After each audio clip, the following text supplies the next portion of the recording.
प्रिय भाई और बहनों, आज का शुभ संदेश के लिए आप सभी को हम स्वागत करते हैं। विश्वास योग्य मेरे प्रभु, मैं तेरी स्तुति करूंगा, मैं तेरी स्तुति करूंगा।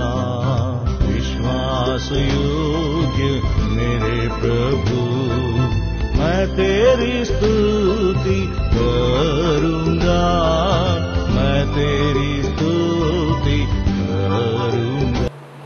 आज का संदेश प्रभु के दास ओएम मैथ्यू बैंगलोर से बांटा जाएगा। प्रार्थना के साथ सुनिए।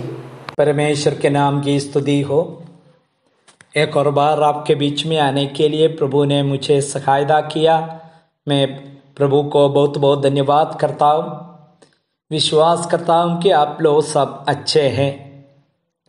पिछले दिनों में हम उद्धार संबंधित विषयों के बारे में जो सीख रहा था, आज जो लोग प्रभु यीशु मसीह पर विश्वास किया,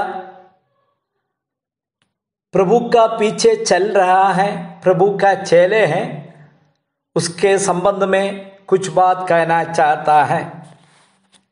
इब्रानियों का किताब 12वां अध्याय, इसका 1 और 2 पदों में हम लोग इसी प्रकार पढ़ते हैं। इस कारण जबकि गवाहों का ऐसा बड़ा बादल हमको घेरे हुए हैं, तो आओ हर एक रोकने वाली वस्तु और उलझाने वाला पाप को दूर करके वह दौड़ जिसमें हमें दौड़ना है, धीरज से दौड़े और विश्वास के कर्ता और सिद्ध करने वाला यीशु की ओर ताकते रहे, जिसने उस आनंद के लिए जो उसके आगे धरा था, लज्जा की कुछ चिंता ना करके क्रूस का दुख सहा और परमेश्वर के सिंहासन के दाहिनी ओर जा बैठा है। इब्रानियों का किताब प्रेरित पौलुस के द्वारा लिखा हुआ है। उन दिनों में प्रभु का लोग काफी कठिनाई से गुजर रहा था। यीशु मसीह पर विश्वास करने के द्वारा काफी सताव और निंदा को सहना पड़ा। 11वां अध्याय में प्रेरित पौलुस कहता है, विश्वास क्या है।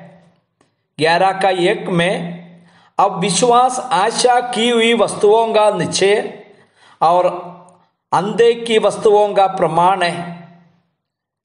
इसी विश्वास के आधार पर हाबिल से लेकर पुराना नियम में कई अनेक जो प्रभु का दास लोग अपना जीवन बिताया और अपना दौड़ पूरा किया है। काफी सताव भी सामना करना पड़ा। ये सब लोगों को सामने रखते हुए पौलुस कह रहा है 12वां अध्याय में, इस कारण जबकि गवाहों का ऐसा बड़ा बादल हमको घेरे हुए हैं।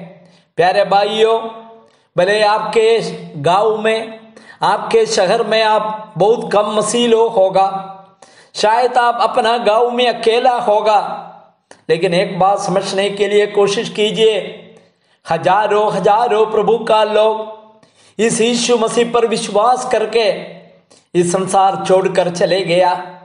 आज भी दुनिया का कोने कोने में हजारों प्रभु का लोग प्रभु के प्रेम के प्रति विश्वास करते हुए, यीशु के आगमन का आशा करते हुए जीवन बिता रहा है। इसलिए आप कभी भी ये नहीं सोचना आप अकेला है। भले आप आपका गांव में, नहीं तो आपका इलाका में आप अकेला होगा, लेकिन करोड़ों विश्वासियों का झुंड आपके पास में है, आपके साथ में है। इसलिए हर एक रोकने वाली वस्तु और उलझाने वाला पाप को दूर करके, हमारा मसीह दौड़ में रोकने वाला कोई चीज होता है। यदि संसार के अभिलाषा, आंगों की अभिलाषा, जीवन में कुछ पाने की आशा, यह सबके कारण कई बार हमारा जो दौड़ रुका हुआ है। सो क्या चीज मेरा मसीह दौड़ को रोकता है, ये दूर करने के लिए पौलुस कह रहा है। और उलझाने वाला पाप को, हमें जो मसीह जीवन में उलझाते हुए जो ताकत के साथ आगे बढ़ नहीं पा रहा, उस पाप को हटा करके हमारा दौड़ धीरज से दौड़ना है। इसके बाद दूसरा पद में बताता है जिसके ओर हम ताक रहा है। कई लोगों का कहना हम सुने हैं, भैया हम प्रभु में आ गया, लेकिन हम जो अगुवे लोग हमें अगुवे करने के लिए नियुक्त किया, उनका जीवन देखते हुए हम लोग निराशा में आ गया। आजकल का विश्वासियों का जीवन देखते हुए निराशा में हो रहा है। इसी प्रकार उन लोग मसीहत से और विश्वास से पीछे हट जाता। यहाँ पर प्रेरित पौलुस क्या कहता है, कोई भी मनुष्य को देखने के लिए नहीं कहता है, फिर किसको देखना है, विश्वास के कर्ता और सिद्ध करने वाला यीशु की ओर ताकना है। प्यारे भाइयों, हमारा विश्वास का कर्ता केवल एक ही है, ये प्रभु यीशु मसीह, वही सिद्ध करने वाला, हमारा दौड़ को पूरा करने में मदद करने वाला। हमारा विश्वास जो दान के तौर पर दिया प्रभु की अनुग्रह से, हमारा मसीह जीवन भी प्रभु की जो कृपा से आगे बढ़ रहा है। ओ प्रभु आखिरी तक दौड़ने में और हमें सिद्ध करने में प्रभु शक्तिशाली है, उसके ओर हम लोग ताके।